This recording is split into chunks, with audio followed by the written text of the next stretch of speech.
Afternoon. My name is Michael Mariello, and I'm with Ellucian. I'm a principal consultant with the company. I've been with the company Ellucian, formerly Datatel, now for 25 years. My background also includes several years working as a outreach coordinator for Chesapeake Community College on the eastern shore of Maryland. They were a 7-county service area that we had. I began working here with Arizona Western College at the beginning of 2014. And it was at that time the college made a strategic decision to invest time and resources into better using the colleague student system. AWC reached a point where they realized that staff was becoming less and less familiar with the functions and the features of colleague, and that resulted in greater and more requests for custom programming. So I've been collaborating with this student team over the last 12 months to help them improve their business processes and to rediscover some unused and underused features of colleague. So the success that you're going to see here or hear about today is a result of the positive energy and the dedicated efforts of this student team. So that, am I okay. All right, so our goals that the team had focused on and decided upon were to begin by removing any unnecessary custom processes and custom reports. By going back to the basics, so to speak, of looking at colleague, we were able to identify a lot of different custom pieces that were actually managed and being used and available within the colleague system. We also looked at using colleague functionality as it's intended. There was a lack of some enforcement to using certain fields in certain ways, and we went back to looking at the best ways to use those fields and actually have accurate data in the fields of colleague. And then also optimize the business practices so we can be more efficient and more accurate with the information. So with that, there are going to be a couple of supporting tools that will be rolled out as we're moving forward with this project. One of them is the Web Intelligence, and that is going to be the ability for us to do some more accurate reporting, to increase the reportability and to reduce the custom reports that are done. This occurs because now we have data that's in the accurate places, and we can pull that accurate data out of colleague. Similarly, there'll be another tool, communications management, that we'll be able to use to support the interaction with the offices and student services and the students and other entities such as faculty and advising and so forth. We can automate tracks through communications management. Now that we've got the data, we can establish rules, and we can also customize using the data that's in the system and become very personalized with those communications for our students. So the members or the departments that are involved that I've been working with over the last 12 months are admissions registration, advancement services, continuing education, curriculum and articulation, military services, and veteran services. And what we have is the representatives from each of those areas that were instrumental in coordinating the efforts in each of their departments to take up this challenge to get back to basics and to work with a colleague. So with that, I'll hand it off to you, Nicole. Okay, thanks, Michael. We've really enjoyed working with Michael, and we feel like as a team, as the student team, that we've really made a lot of progress. So we're excited to share that progress with you. We have made a great deal of improvement. We've got some improvement left to go, and this is a really long presentation. So if we speak too fast, if we don't cover something in as much detail, please feel free to ask us later or to ask us at the end of the presentation when we have question and answer. So one of the things that I really want to get out there and am really, really proud of is the changes that we've made to our graduation process. The process before was an extremely manual process. It involved posting academic distinctions, academic honors, degrees, certificates manually, and then turning around and printing them manually, which was about triple data entry for each degree and certificate. It took a lot of time. We were able to assign rules for our academic distinctions so that we're able to run all of our degrees and certificates through that process in a batch, and it's very quick and very effective. We're also able to post the degrees and certificates in a batch rather than manually. And with an upgrade to our Diplomas on Demand, which is a third-party degree printing program, we were able to upload all of our credentials and print all of our diplomas in a batch. I would estimate that each degree cycle, and we have 3 degree cycles, it took 2 part-time staff a minimum of 3 weeks working just to post and print the degrees. So we've saved, I would estimate, and some people here may have a larger estimate, I would estimate we're saving about 18 weeks of part-time staff right now just by those changes alone. So it's been a huge improvement, and we're really, really excited. I do just want to point out that each of the grad applications still has to be reviewed manually and individually to make sure that the person meets the criteria. So it's not an entirely automated process, but it is much, much improved, and we love it. And so the next improvements that we were able to make and are still working on, and we really want to get these out here because we're really proud of some of the ways we're helping out students, is minimizing the amount of paper registration forms and signatures. We've got a lot of students at registration time that are carrying around a registration form, seeking out an instructor or a division chair or department head to sign that form and then bring it back to us. With limited business hours, limited office hours, it really is an inconvenience for our students in a lot of cases to be carrying around the registration forms every time they want to make a change when it comes to certain classes. And we have a lot of classes that fall under that category. So the next 3 things that I want to talk about are ways that we're reducing those registration forms and serving our students in a much more helpful way. And I'll talk about cohorts and overloads, and then I'll pass the mic over to Marco, and he can tell you about some of the changes we're making with prereqs. So for cohorts, it's something we implemented in about June, and we're still working on rolling it out campus-wide. We're able now to identify a group of students, mark them in colleague as being a part of a certain cohort, and we can add start and end dates, so whether they're active in the cohort or we're a historical member of the cohort. And some examples of cohorts that we can use and have been using are nursing, athletics. We're flagging our tag agreement students with cohorts, and we're able to pull very detailed reports using CROA. We're able to report on current members and on historical members. The thing that we're working on rolling out for fall registration is being able to register certain groups or certain students that are a part of a cohort to allow them to register for certain classes that are restricted only to that group.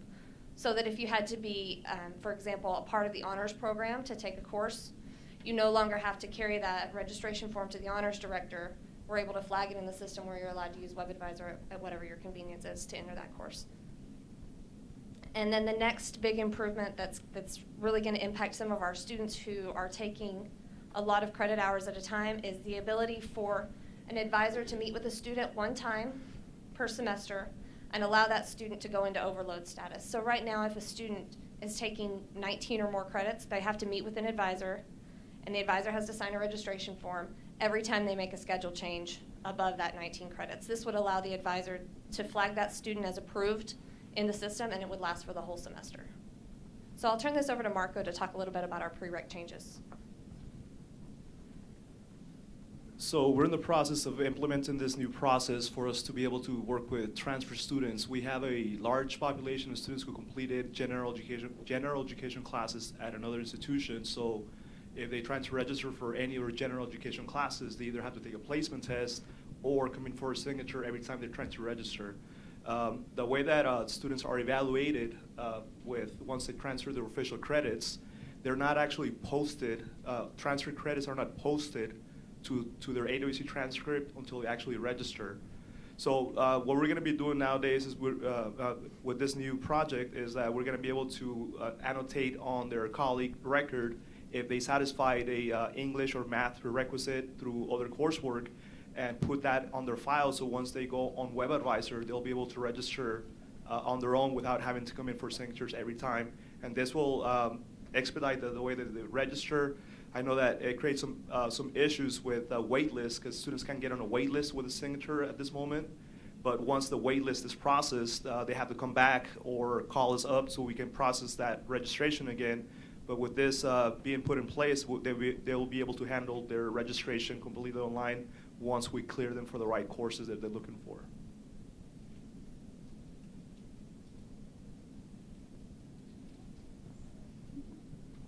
The next big change from our area, from admissions and registration, is going to be to withdrawals. We haven't implemented this yet, and I think you'll see as I explain these couple of slides that it's really a campus-wide implementation, just to change a small way, like the way that we record withdrawals.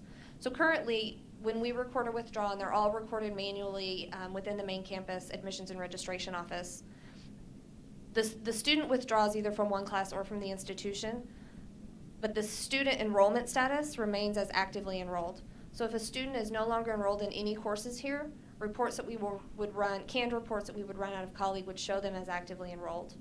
And that's because, and I know you probably can't see the picture very much, but it's because we're manually manipulating the stack screen, and entering that withdrawal as a grade, but not making any kind of change in the enrollment status. And this is not best practice. It's our current practice, but it's not best practice. We encounter a lot of issues. Some of them would be enrollment reporting, like to the National Student Clearinghouse. So some of our other reports, we have to manually go in and add extra filters to pick up these grades of withdrawals, and it is a burden, and it sometimes results in inaccuracy in reports because you have to take that extra step that is not best practice. We also have an issue with the last date of attendance. If you look in the bottom of the picture behind me, you'll see a highlighted yellow blank. The name of that blank is notes and dates, but for our purposes, we call it last date of attendance. And you can see that that's not what it was intended for. That's what we use it for.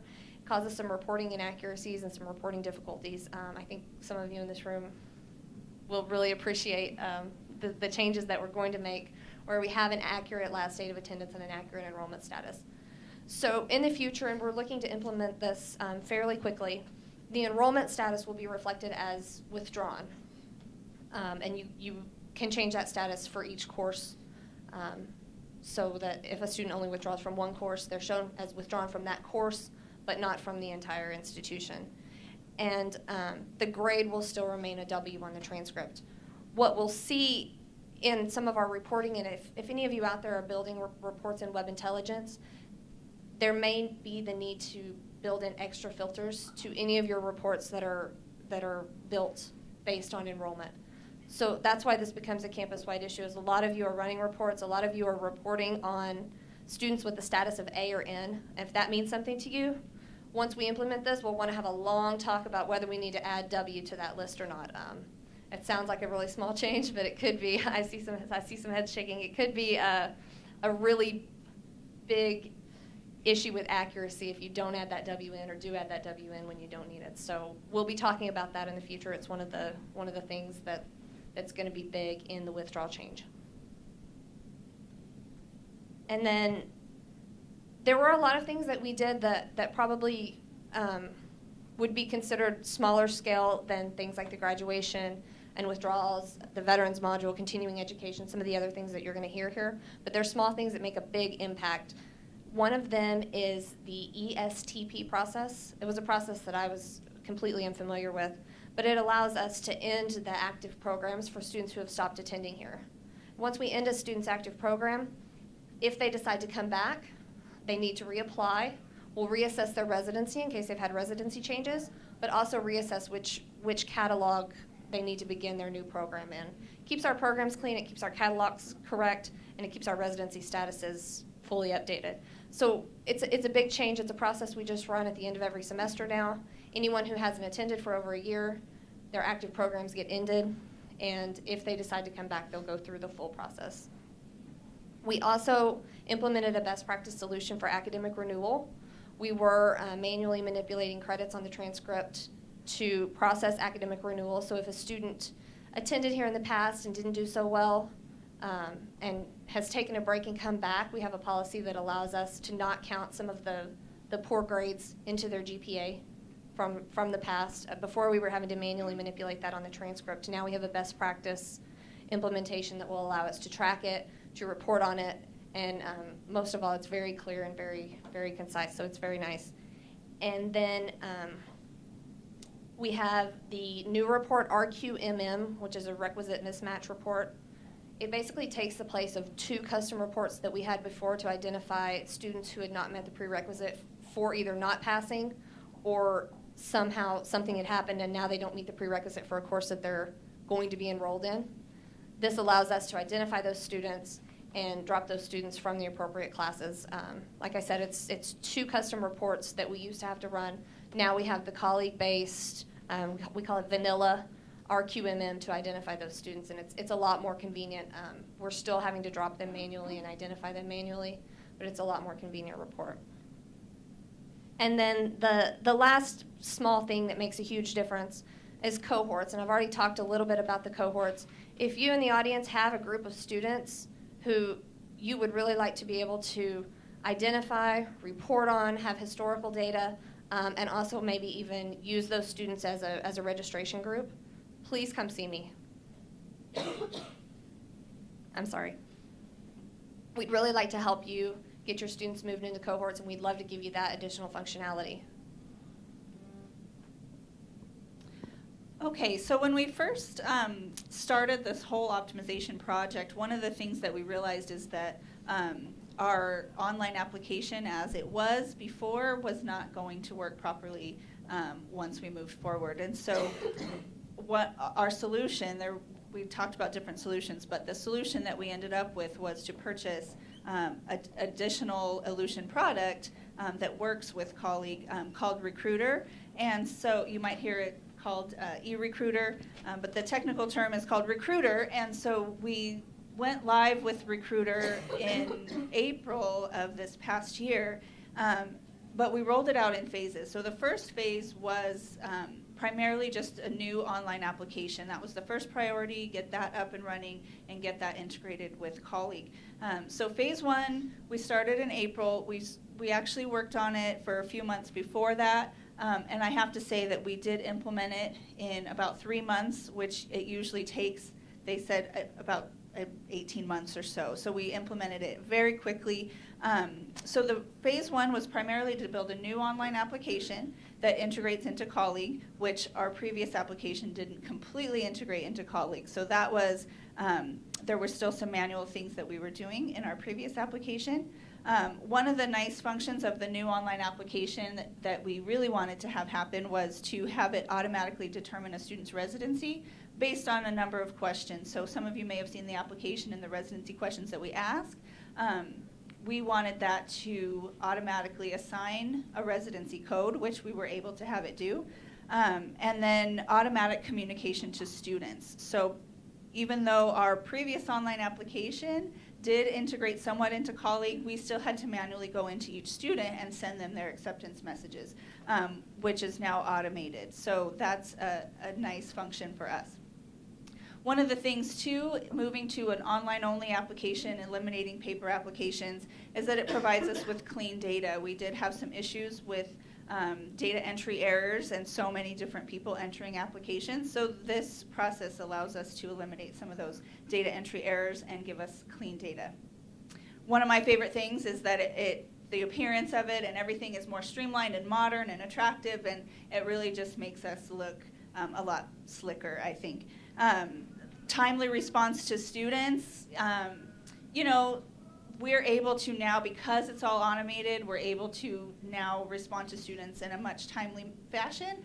Once students, if we have a residency assigned, then the acceptance email goes out immediately with their ID numbers. So students are able to move through the process a little bit more quickly. We're able to provide, yes? Because it was still a little bit manual process, it took anywhere from 5 to 7 days, I would say. Now, the process right now can be immediate if the student answers all of the residency questions. So if they answer all the questions appropriately, the system can determine a residency status, then they can get that within a half an hour of applying. So it is very immediate. If they don't provide all this residency information, then we have to go in and do some review, but that's every morning. My staff goes in and reviews, and if they're able to determine a residency, then it goes out that morning. So it is very quick. It is a little bit longer if students don't provide residency information. And I'm going to talk a little bit about how we're going to solve some of that issue. But if they don't provide the residency information, then that's when it takes a little bit longer. But it's still much quicker than it used to be. Lists and reports we're able to pull directly out of Recruiter. So while some of our reports go through Colleague, we're able to pull on-demand lists from Recruiter, things like, different departments. Like for Keys, for example, one of the questions on the application is if they're a first-generation college student. If they request a list from me of students who selected that they are a first-generation college student, I can provide a list immediately. So there are some nice reporting functions as well. I also want to mention that throughout the process, since we went live in April, we've also gone through upgrading to a new version of Recruiter, and we've gone through some migration things. So it has, even since we went live in April, we've done a lot of testing and a lot of kind of reassessing and tweaking the system. So we're still working through some of that. I'll talk a little bit about what's to come in the future in a little bit. So it's back to me here. Little bit of background information on academic standing. All students at Arizona Western College are required to maintain a 2.0. So once students fall under a 2.0, they're flagged as at-risk students. So there's 3 categories that students can fall under: academic warning, probation, or suspension. And again, this is to ensure that students are receiving the right assistance, they have the right access to success programs. So in the past, we used to record this in a PERC screen, and that was a screen that was used by multiple offices. We're going basically with our colleague delivered solution for this. We have academic standing, and we basically clean up the rules. In the past, we had some issues where students were not clearly flagged as probation or suspended students. Now with the new cleanup of the rules, we're able to run very accurate reports and be able to identify those students early on so we can provide them with resources to become successful college students. So we now have those new rules set up in the system. And we go to the next screen there. This is now found, instead of being found under the PERC screen, it's now found under STAT. So that's the student academic transcript. And there is a menu option there at the bottom right-hand corner, bottom middle actually there, that we can access, and we can get a quick history of their standing. So if you look at that, this next screen, it shows a few examples of how students who are on academic warning could go to good academic standing once they have a successful semester. They also can go from warning to probation, or from probation to suspension. So all those rules were cleaned up, and I think we're pretty satisfied with the new way that these reports are pulling up, and we're able to, again, identify students accurately. And then the other thing that we created as part of this was some communication management codes. So once students are identified with this, Nicole's office can send an email pretty quickly and let them know about resources available to them as AWC students. Those students who are on warning just get a nice email inviting them to use the resources available. And then we have students who are on probation. They get a different email directing them to a new site that we created within our Advisement Services website, with very clear instructions on what they need to do to get get back into good academic standing. And then for students who are academically suspended, they receive a separate email with information about what steps they need to take. But again, this is in the interest of student success, retention, and be able to help those students become successful college students. So I think that this new process is going to help us identify those students early on and hopefully get them through and graduated.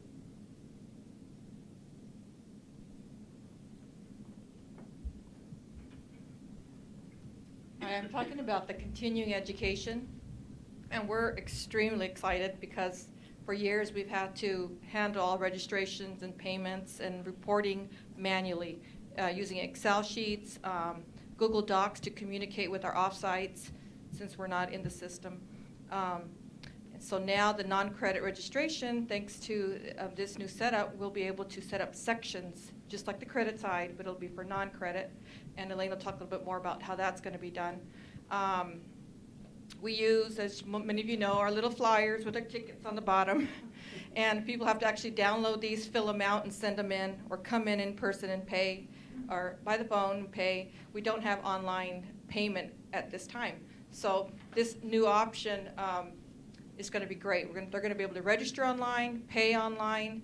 We're going to have our reports. I've never even had to use this CROA because we don't have anything in the system to run. So it's going to be exciting to see how that's going to help us. Currently, we're doing quarterlies and annual reports to our superiors, and research and grants also require some information from us, and we have to keep all that data manually on Excel sheets. So as you can tell, it's going to save us a lot of time. Hey Carmen, what's the timeline on getting that up and running? It's pretty quick, isn't it? We're close. We're having a problem with the payment right now, but once that's figured out, I think we're going to be up and running. Good deal. One of the things we wanted to make sure we pointed out, just because there was some confusion in the beginning, or concern I should say, is how were students going to know if they were registering for a continuing ed class or for an academic class. So we really tried to keep things separate. The continuing ed terms in the system, for any of you that are familiar with the terms, will not follow the 2015/1 or 2015/2. We're going to go with CONT and then whatever year it is. And a continuing ed's academic year will go all the way from July 1st to June 30th. One of the other things they're going to have is the subjects, everything, and they actually have a multitude of courses and sections built in the system they've been testing with. All their subjects have 2 letters instead of having 3. You're going to tell right off that it's a CE course and it's not an academic course. The other thing is, instead of using section numbers, and this is actually common at a lot of community colleges and universities around, they don't use section numbers, they go with the course SIN number. It's just quicker to pull it up. That's what they'll be using to identify these courses instead of using a section number. So that should really help. We don't have to worry about whether or not students are, which one they're registering for. And I think Carmen's going to touch on it, but you'll see a difference in the Web Advisor, just the color scheme, the way it's set up. I mean, they're going in and basically purchasing a class like you would on Amazon, put it in a shopping cart instead of going through the regular process on Web Advisor.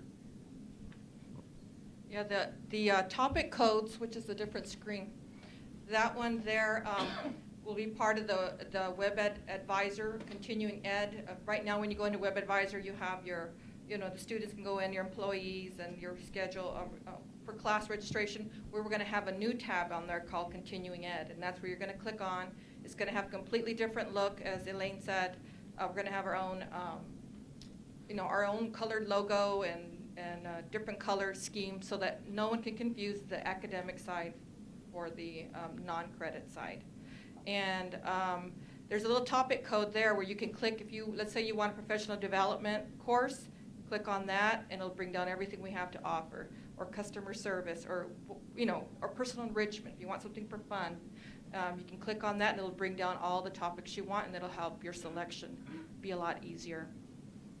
Also, the next screen, a lot of our students are take the classes because they need renewal hours, let's say for radiology, and they might not be for CEUs, but clock hours is what they need. So we'll be able to help them with that, and as you can see with the screen here. And also on the next screen, on the continuing ed on Web Advisor, this is what it's actually going to look like. Well, it's not going to look like this. This is what the form looks like. This is the template. But Chad Coleman and his crew right now are going to be customizing it. So it's going to have our AWC Continuing Ed name and our logo. It's going to look it's going to look really cool. And once people will be able to register and pay online, and also there will be able to be a continuing ed transcript, which we don't have right now. People that, let's say we have a lot of people take EMT refreshers, paramedic refreshers. They need to prove that they have that renewal hours to continue their certification, or they take our super manager class and then they go and get a new job and they lost their certificate. So they're asking us, hey, do you have a transcript? No. We have to go manually find their certificate, copy of it, and send them that. So this is going to be awesome to help our students. A lot better customer service for sure. And Yeah, that was a copy, what our transcript's gonna look like. That's gonna be different color paper, different scheme, again, to totally differentiate it from the academic side. And for those of you on campus that maybe your department wants a customer service class, telephone skills, how to deal with difficult customers, this is a form that we have on our continuing ed website, and you can request a course. That'll throw us a link, shoot us a link, email, and we can contact you and set it up to whatever your liking is, give you a quote and all that. Carmen, will the Ed2Go courses also go into that system? Not at this time, but eventually it should. I've checked out other community colleges and all their online Ed2Go, You Got Class, the online classes that we have, most of the colleges have them as a choice as well, but I'll just be happy to get this up. And then we'll worry about that later. Oh, sorry. I actually have probably, I don't know, sometimes I feel like the least amount of changes in here, but I've done a great deal of changes pretty much for everyone sitting at this table, and with business services and everyone else. I've made a lot of changes in the system to help across the institution, and that's great. But I have some small things that have changed that have helped us in a little bit in the office. One of the first ones was the inactive versus canceled. This was always a problem when we try to cancel sections or ones that are pending before we activate them for enrollment. We'd have to remove the meeting information, make it inactive, and it caused us problems when we used the campus events, the CollegeNet. We wouldn't send over a record and cancel the class. We're actually hoping to bring that back in a couple of weeks, so I had another meeting with him today. And I'm hoping now that we have a fix in this system, Michael was able to help us recognize that inactive just wasn't treated like a canceled class. So it now looks like a canceled class when it's inactivated. So we're hoping, like for CollegeNet, it'll actually generate a cancel record, pull that information out of campus events, we'll take it down. So I'm really hoping this is gonna help, saves our office just a little bit of time. Update the building names. Brian had come to me not too long ago, and there's confusion from students because our building names in Colleague don't match sometimes what our building codes are. People don't know where the building is, but they know what the code is. And I had worked and I'd gone through and added the code after all the building names, and I was trying to find a way to globally populate all the classes because there are like 1,500 sections, and I couldn't find a way, and then I found out about this screen in here, and Michael helped in the last visit, and we threw it out in education and tested, and it worked great. Put it into production once we got the approval, and it just immediately populated all those revised building names. So sometimes when you just look around in the system, the fixes are there. We just have to find them and have to use the tools that are available. These last three things, the schedule type, the drop registration, the AR code, that was a huge relief for my office, and that came from thank you for the business office for them when they worked with their consultant to clean up their area. It saved us a ton of having to put in schedule types and codes that we would have to put in on different screens to try and link the classes, and now they said, oh no, we don't even need any of that. You don't even have to do that. So that's great. Just saves us quite a bit of time there. Let me see. Opportunities. We do have some opportunities that we're not using. And one of the fields is textbooks. On WebAdvisor, students are able to see what books are used for a class. We have the ability to put that in on every one of our sections. We don't use it, but it's there, so it's an option. So I'm hoping maybe if Academic Services wants to take a look at that, our office could put that information in. It shows in WebAdvisor, students could see what books are used. And then from there, because I know right now, yes. Would the bookstore be able to use that info, or is that just a slide? Well, that's what I'm going right here. There's a textbook report that could be generated that then would go to the bookstore. Because I don't know, what do you guys do, Tanya? You have to create, or do you create a report and send it to the bookstore now? It's a spreadsheet. Okay, but it's a manual process Yeah. where this opportunity to use something that exists in the system instead of us doing things manually, you know, we can put it in here, run a report, send it to the bookstore. So, and it's an opportunity. I'm not saying we're going to do it. It would have to first be approved by AWC to say, yeah, the divisions want to put this information out there, and then it has to be accepted by Barnes & Noble. I know there's been, I've heard talk that we're supposed to put that information out there for the students, so I don't know. We actually do, on the Barnes and Noble site, we put the ISBN numbers out, Okay. by July of every year. We do have a bookstore integration product that, with our last SQL migration or whatever, wasn't working exactly correct. We're trying to get it up before our next semester, so that when a student goes in WebAdvisor or wherever to register, it automatically says, do you want to get your books? And then it populates what books are needed for that class, and then it says, do you want to use financial aid to purchase your books? And we need to get that up and running again, because that's great. But this is, as Elaine said, another tool that might allow the divisions to put in the book Right. information instead of manually dealing with spreadsheets. Yeah, it's just all in the system. It's just an opportunity that's there. Another opportunity that we have is, I know there always is complaints when people want to reserve a classroom during the final exam week, and even with some of the secretaries, they'll say, well, you know, I want to reserve this room or change this class, wants to meet somewhere, and it's, well, okay, well, I show there's 6 different classes in this room this week. Did you calculate out all their final exam schedules? Most people don't want to sit there and find the class, figure out when they met, look up, figure out what their final exam schedule is, and figure out if that room is really open. If we just get the information of when the final exam is, and we can go off of the set. My office can look and say, well, this is when it's supposed to be, but I know that sometimes an instructor can change it. By setting that on every one of the sections, then our calendars will accurately reflect the final exam week. So we either show it wrong, or we have the opportunity to show it right. Then it just goes back to practice. What do we want to do? You know, so that's another opportunity to clean up information. Communication management, we don't use this right now, but there is. We noticed, I don't remember if it was going through manuals or some of the processes, but we can use communications management, my office, or something we can mark right before we cancel a section that will generate then a communications management to go out to all the students who are registered for that class and the faculty member to let them know that section's being canceled, which we don't do. I think some of the divisions will notify students when they're canceled. Then again, that's back to a manual process where we have the systems in place to use it. And I know I've spoken with Nicole's office, because there'd be a step that I think they would kick that final notice out, and she's willing, but that would be up to the divisions. So, but that's an opportunity, in our office is willing to step up and help with that if it would make it easier.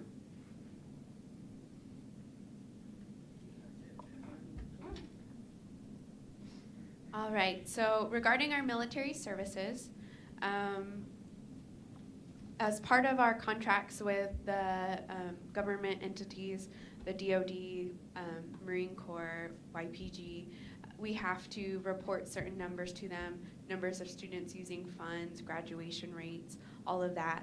But with our previous colleague functions, we weren't utilizing them completely.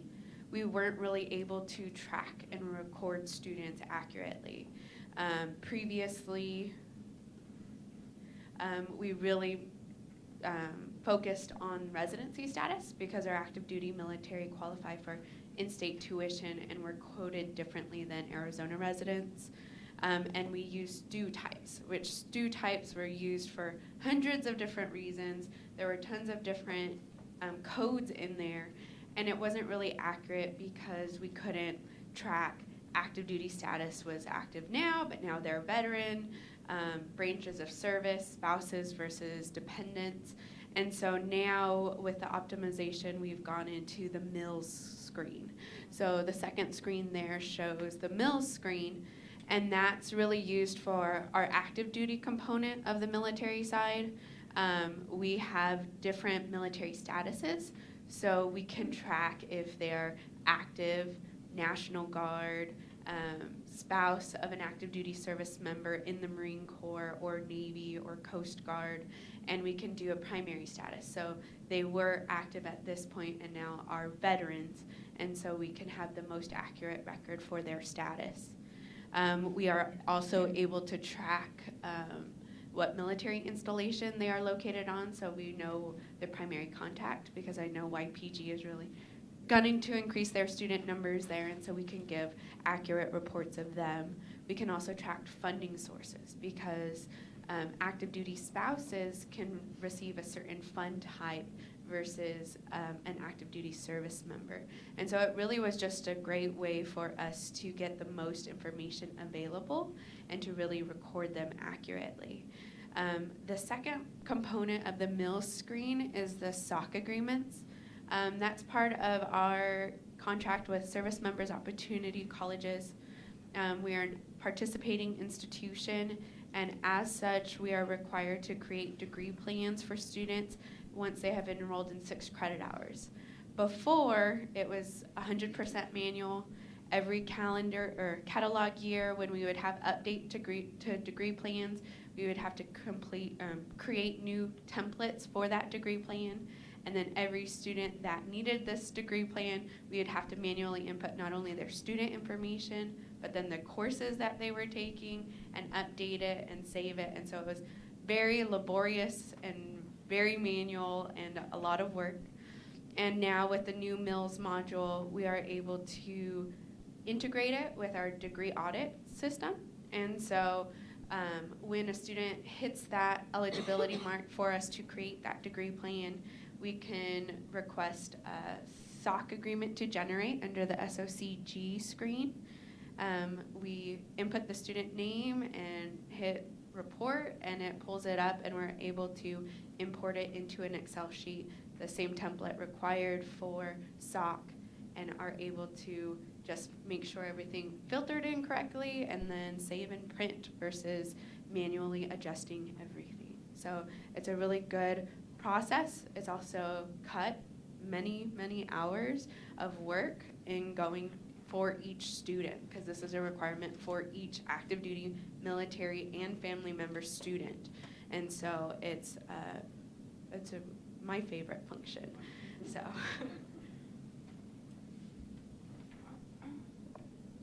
Okay. So we are actually super excited because, kind of like Victoria, we were kind of piggybacking off other people's forms. We used a lot of admission forms and screens that were primarily in other departments where we pretty much had view access only, but we couldn't modify. So I nagged Brian a lot. No. And Amy really was crucial in assisting to get this particular form. It's called the VETS form, the Veteran Student Information Form. And it's a whole new software for us that we're using, and it's been great. You can see from the highlighted area, this is, I can't see. Where am I? Okay, I'm looking at the courses. Wow, I need to go to the eye doctor again. So this is a student schedule right here.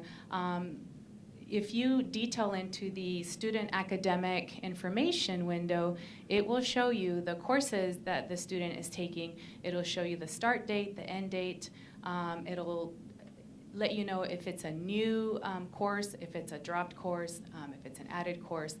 It will also give you the billing information of that particular course, which is really nice for us for compliance purposes, because we want our records to match what we're billing the VA for this particular course for a Chapter 33 student. We want to make sure that the business office, that our records match their records as far as billing purposes for when they come to do an audit.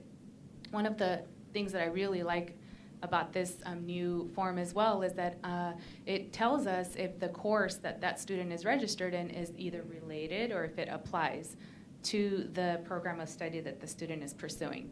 As I think most of you know in this room, if a VA student wants to take a class that, I don't know, a guitar class, and it's something that they don't need for the degree, we cannot certify it for them. So we really want to make sure that when they're choosing a course that it applies. Not just relates, where you see up there REL, it has to be a PPL applies. We still double check that as manually because we're a little paranoid, but so we want to make sure that we're certifying the correct courses. And then right next to that is a C, a P, or an N, and it's us recording whether we certify that class for that student, whether it's pending, P, or whether N, not certified. Because we do have a lot of students that choose, unfortunately, even with Daniel Castronovo, who is doing specific educational academic plans with each student and telling them exactly this is what you need to take. Sometimes they still don't make the right choice. And so we need to be able to track it here, why we didn't certify this class for this student. We didn't certify it because it doesn't apply. And then we'll usually use communications management for to let the student know we can't certify this class because it doesn't apply to your degree, so you can use financial aid, or you can, self-pay, or drop the class and pick something else that you need. So that's a really awesome form. I'm super excited to have it. Plus, right below, I'm sure you cannot see it. I could barely see it, and I'm sitting up here, but it's got demographic information, transfer and equivalency information. So great. We can detail in there, and we can see if their military transcripts have come in, and also if they've been posted. Or their college transcripts. We can't certify a student past the second semester if we don't have their college transcripts. So we detail in there and we see what we have. Do we have their JSTs? Do we have their college transcripts? Admissions information, financial aid information, academic information. Right there, we're able to look at their student schedule, their academic credits. So that's a really handy tool to have as well, and so on and so forth. We can pretty much access all that we need, most of it, I would say, within this window. So it's really super helpful. The next form is this is the main landing page. When we type in VETS, this is what we see. You'll see the student name on the very top. And like Victoria, we have a primary military status for them. We're also able to now distinguish between, is this person a veteran, or is it a spouse, or is it a child of a veteran who's here using veterans benefits. We can also tell if they're 100% eligible for benefits, or if they're at any other number, 80% or 60%. That's very helpful for business office purposes. Do we need to charge them tuition, or is the VA going to cover all of their tuition? We also are able to track VA forms. Do we have their certificate of eligibility? Do we have their DD-214? And then the term, which is the bottom right circled in red, that's where we detail in and see those that window where it has like their courses and if it applies and the cost and all of that. So we're really happy to have this. I'm excited because kind of like Carmen, we had nothing. So as Laurel likes to say if she's in the room, you have nowhere to go but up. So we're going up. So that's it for me.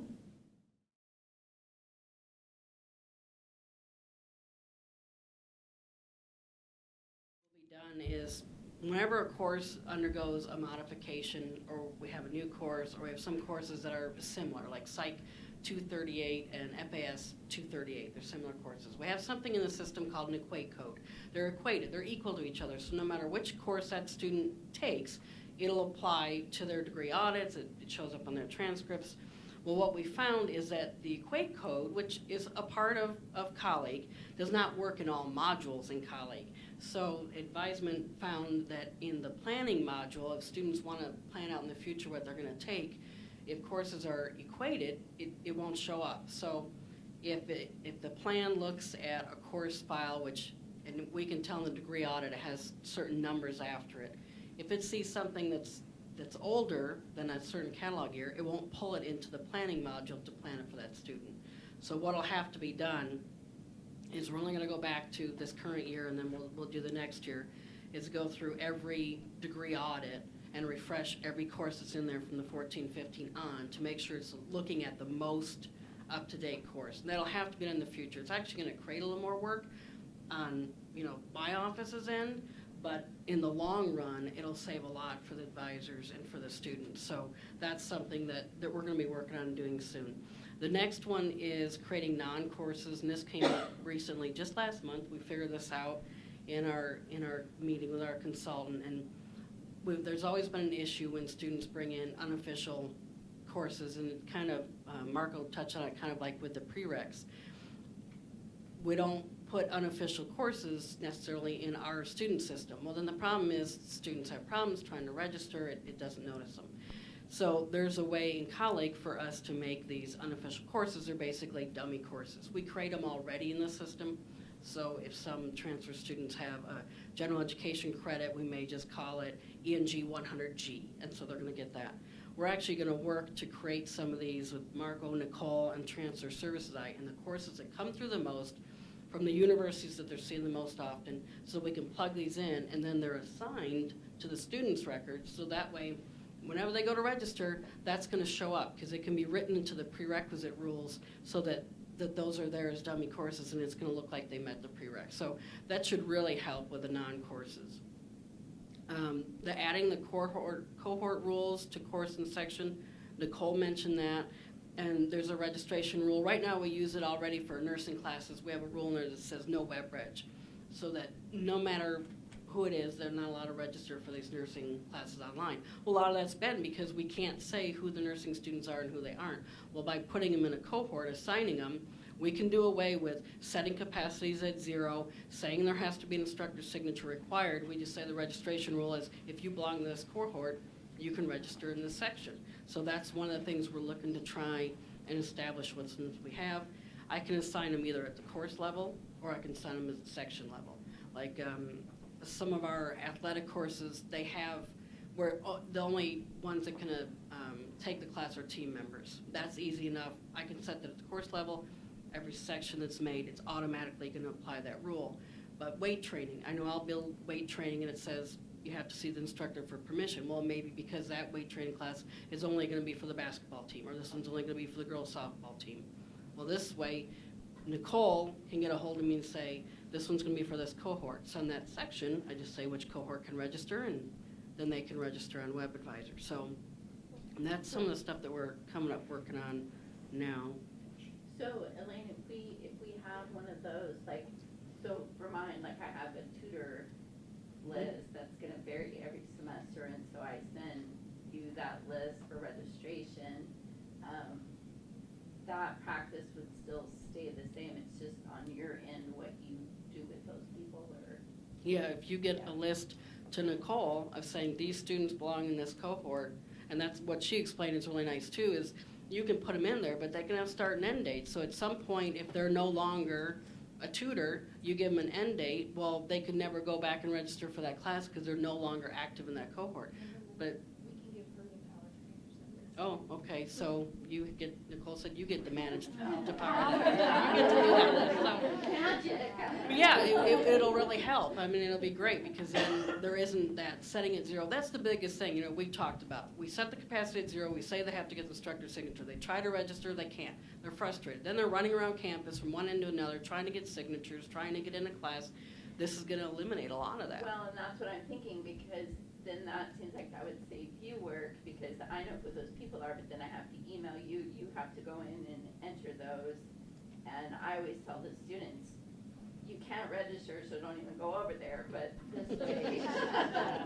this way, that.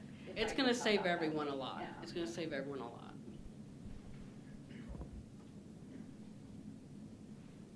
Okay, just quickly, I have a few things that our office is going to be working on in the coming probably weeks, months. The first one is institution cleanup.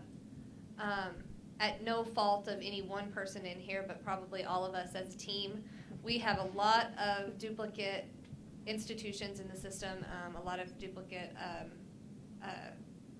mostly colleges, but it crosses the vendor path, it crosses transfer services. We have about 1,000, ASUs in every different way to say it, spell it, and abbreviate it. So we're going to be doing a lot of cleanup in the coming days. A lot of your offices are going to be helping us, so look for that. We've also got the ability to turn on the WebAdvisor graduation application. There's a known defect in Colleague where the dates aren't coming over completely. We know about that. We have a way to identify that and go ahead and fix that. So look for the WebAdvisor grad application to be turned on, probably for the summer cycle. And then also implementing the withdrawals enrollment status like we've already talked about. And Colleague has a functionality to allow students to withdraw using WebAdvisor. The functionality is pretty basic, but the discussion around the pros and the cons and potential implications of using that functionality is something that we as an institution need to make a decision on before we turn that on or leave that turned off. So just so you know, that is some functionality that we do have. I'll let Carmen talk about some coming things with continuing education. I think I already answered mine because Tanya or someone asked that question. Oh, Brenda asked the question. And about when we're going to be up and running. And it's pretty much, the only thing holding us back right now, the sections are set up and everything's done pretty much except for the ability to pay. There's a glitch in the system, and Brenda and Danelle mentioned earlier they had met with the Lucian folks, and it looks like it's something on that side. So once that's fixed, we should be pretty much ready to go. And I talked to Brenda, and she's getting us a printer for the transcripting, and we're going to order paper. And so it's just a matter of time and fixing that one glitch, I think, and then we'll be ready to go.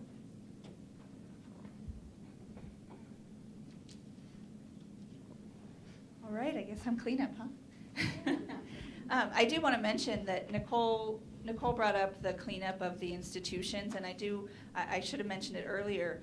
One of the things before we could go live with Recruiter was to clean up the high schools. So that has been done, and we did spend a lot of time cleaning up those high schools because, just like she said, we had COFA High School, we had KHS, we had COFA HS, and that caused a lot of problems. And we realized through working with our consultant that each high school has what they call a SEEB code, and we were able to get the SEEB code for each high school and upload those into into Colleague and kind of get rid of the rest. So it did require a lot of work to kind of merge all the students that were on those different high schools, but that has been cleaned up, and so we'll have to do the same with the colleges. So the colleges also have those SEEB codes, and so we'll be doing the same thing with those. So as I mentioned, Recruiter Phase 1, we went live in April, and we just this week got the green light to move forward with Phase 2. So some of what will happen in Phase 2 is we are going to, now that we've kind of been working in this new application for a while, one of my first priorities is to kind of make some more adjustments and improvements to that application. Now that we've seen it, we see the need to make some changes.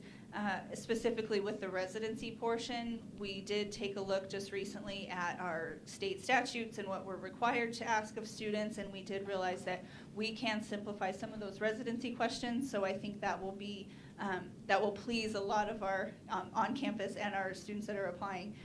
So we'll be looking at some of those and how residency is assigned. So we'll continue to make improvements to the application.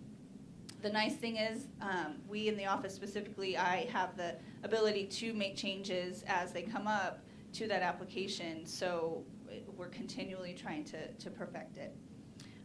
One of the things that has not been turned on, one of the functions in Recruiter is called Exact Target. It's also another kind of third-party product, I guess, that comes along with it is called Exact Target, and that will allow us to make our communications with students even more modern looking. We'll be able to include images and videos and some of those things that you see a lot of the universities and other institutions sending out to prospective students. We'll be able to do a lot of that through Exact Target. So that's one of the things we'll be turning on with Phase 2. Quick campaigns and drip campaigns, those are just kind of recruitment terms for just different marketing campaigns and being able to schedule those. So for instance, if we have a nursing student apply, we can set up a marketing campaign that's automatically triggered to reach out to those students from the nursing department. They get a message from, a faculty in the nursing department. So just some different things to really reach out to our students more in the enrollment process. Territories, that's just kind of a fancy term for what I call them recruitment caseloads. Basically, everybody in my staff will be assigned a specific territory, or if students come in that are assigned to that territory, then my staff will be able to pull up their list of their prospective students and then really do some tailored communication with them. Reporting, I skipped events and travel. This is just, we're going to be able to really track our travel that we're doing and the events that we're participating in as far as recruitment, to see then from that college fair how many students ended up applying and really see are we participating in the events that we should be. Program highlights and program-specific marketing. I'll be working closely with the marketing department as well as the academic side to do some things specifically for students that select a specific program and do some marketing to them. From our faculty, send out some tailored materials to them based on those programs. So I'll be working closely with them to incorporate some of that stuff. We'll also be looking at incorporating a separate application for our international students. We have realized in this since April that international students, we really do need kind of a separate form for them. Phone numbers are different, addresses are different, so it's caused some issues in the integration into Colleague. So we recognize that as an issue, and so we'll be working with Ken and his department to create an additional application. So hopefully simplify things for all students. And that's it. Does anybody know if anybody's waiting to use this room? Because it's right at 4. Good. Okay. So does anybody have any questions?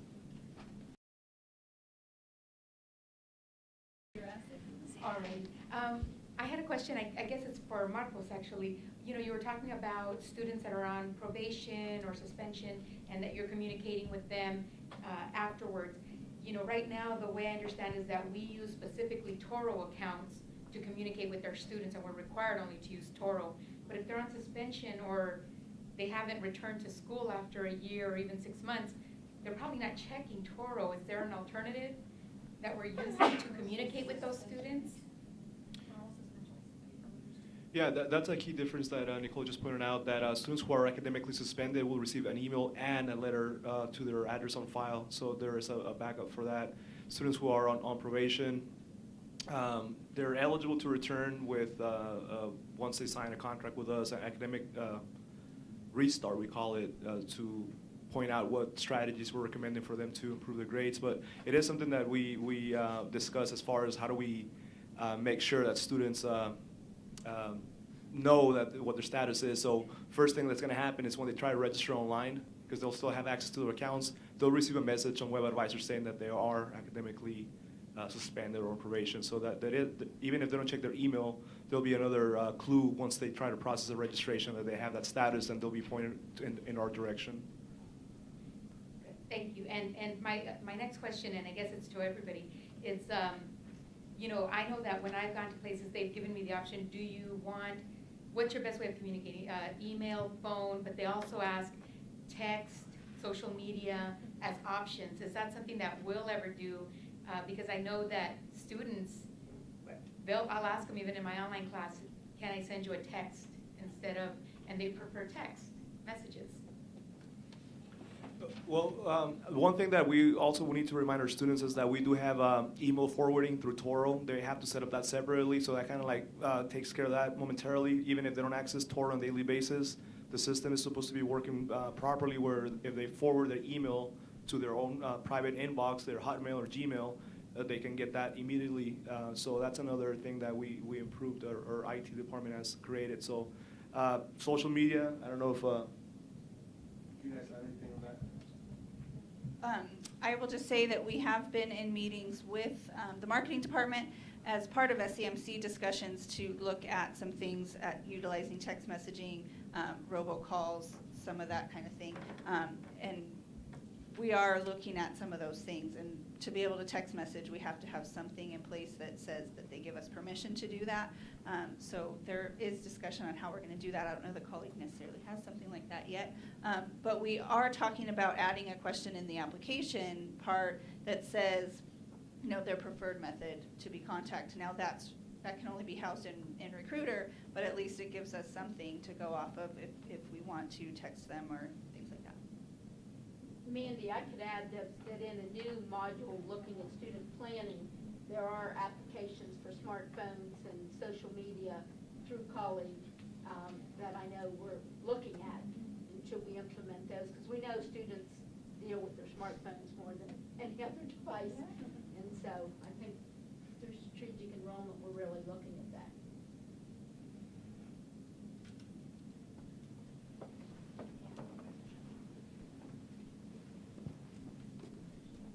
Okay, my question is for Marco. You explained earlier that you have a way as an advisor to annotate a student's records to show that they have a prereq, although it's not in the system yet.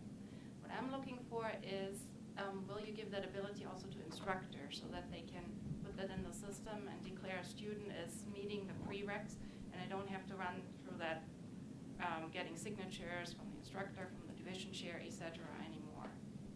Yeah, well, as I understand it, all faculty have an advising responsibility to students in their program, so we would like more faculty become more involved with that. So if anybody wants to come on board and and become more involved with the advising of their students and their programs, we'll gladly work with them to have them understand what the process is, and if they want to work with the students directly, instead of bouncing them around, we'll gladly do that. And again, right now we have only 4 division advisors, and they oversee a lot of the academic programs within their divisions. But as I said, I know that the intention is for all faculty, all full-time faculty, to be involved with the advising process. So we'll see how that goes. We need to get the other side of the house involved in that.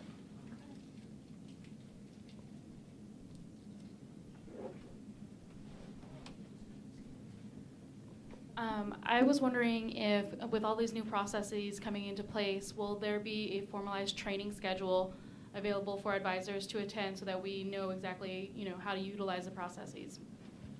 Yes, for sure. We'll make sure that everybody who advises on a daily basis knows what screens are going to be utilized, what codes are going to be utilized, and how to input them in the system. That way, we all do it consistently, and it works for students. For students to be able to use that. So we'll schedule that. We're still working on some of those details. Elena and Nicole and myself will be working on that. So once that's put in there and tested, we'll definitely send information out so we can meet and do a training on that.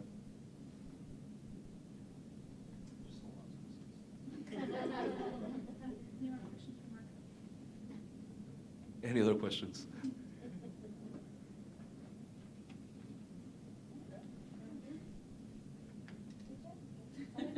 Thank you guys for coming.